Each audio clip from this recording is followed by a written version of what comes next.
ഓം സദാശിവസമാരംഭാം ശങ്കരാചാര്യമധ്യമാം അസ്മദാചാര്യപര്യന്താം വന്ദേ ഗുരുപരമ്പരാം.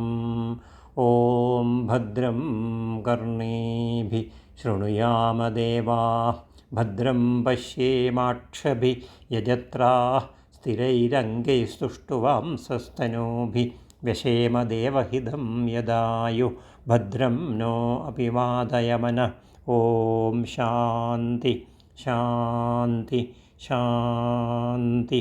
എല്ലാവർക്കും നമസ്കാരം.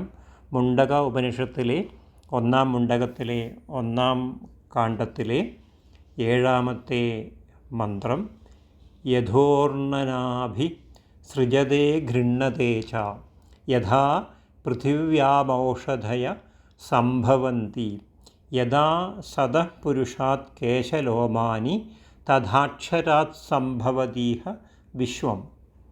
യഥാ എപ്രകാരമാണോ ഊർണനാഭി, ഊർണനാഭി എന്ന് പറഞ്ഞാൽ ചിലന്തി, എട്ടുകാലി, സൃജന്തേ തന്തുക്കളെ നൂലുകളെ സൃഷ്ടിക്കുകയും അതിനെ പുറത്ത് നെയ്യുകയും ചെയ്യുന്നത്, പരത്തുകയും ചെയ്യുന്നത്, ഗൃണ്ണതേജ ഗ്രഹിക്കുകയും വീണ്ടും ഉള്ളിൽ അടക്കുകയും ചെയ്യുന്നു. അത് നെയ്ത് ആദ്യം ആരംഭിച്ച കഴിഞ്ഞാൽ പുറമേ പോയി തിരിച്ചെല്ലാമേ അടച്ച് വലയായി നെയ്യുന്നത്.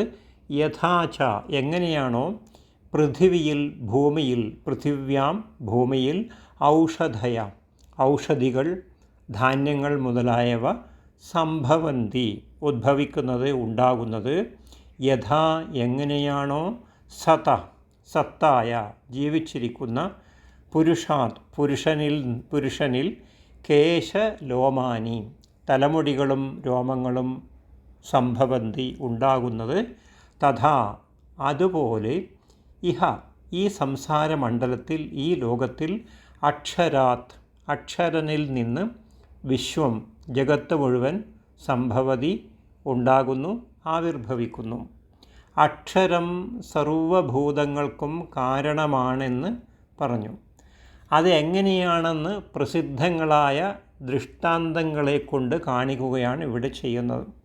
ചിലന്തി അഥവാ എട്ടുകാലി എന്ന് പറയുന്ന ജീവി മറ്റൊരു കാരണത്തിൻ്റെയും അപേക്ഷ കൂടാതെ, മറ്റാരെയും ആശ്രയിക്കാതെ തനിയെ തന്നെ തൻ്റെ ശരീരത്തിൽ നിന്ന് വേറെ അല്ലാത്ത നൂലുകളെ പുറത്ത് പ്രസരിപ്പിക്കുകയും വീണ്ടും അവയെ തിരികെ ഉള്ളിലടക്കി തൻ്റെ ശരീരം തന്നെ ആക്കുകയും ചെയ്യുന്നത് പോലെയും, പൃഥിവിയിൽ നെല്ല് മുതലായ ധാന്യങ്ങൾ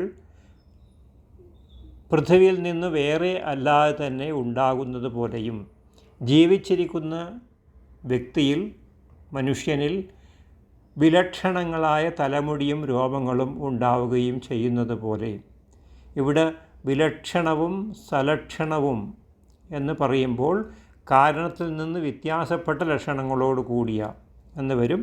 കാരണത്തിന് അനുരൂപമായ ലക്ഷണങ്ങളോട് കൂടിയ ജഗത്ത് മുഴുവൻ വേറെ നിമിത്തത്തിൻ്റെ അപേക്ഷ കൂടാതെ തന്നെ, വേറൊരു കാരണം കൂടാതെ തന്നെ അക്ഷരബ്രഹ്മത്തിൽ നിന്ന് ഈ സംസാരമണ്ഡലത്തിൽ ഉണ്ടാകുന്നു.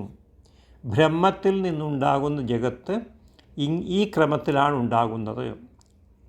അല്ലാതെ എന്തെങ്കിലും വാരി ഇട്ടാൽ അതൊരുമിച്ച് വീഴുന്നത് പോലെ ഒരേ സമയത്ത് തന്നെ ഉൽപ്പാദിപ്പിക്കപ്പെടുകയല്ല ചെയ്യുന്നത്.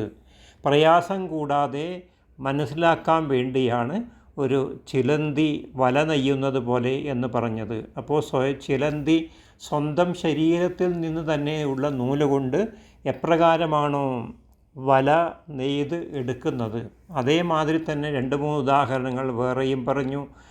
ഭൂമിയിൽ എപ്രകാരമാണോ ഔഷധികൾ, സസ്യങ്ങൾ ഉണ്ടാകുന്നത്, മനുഷ്യന് എപ്രകാരമാണോ രോമങ്ങൾ ഉണ്ടാകുന്നത്, അതേമാതിരി ഈ അക്ഷരത്തിൽ നിന്നാണ് ജഗത്ത് മുഴുവൻ ഉണ്ടാകുന്നത് എന്നാണ് ഇവിടെ പറയുന്നത്.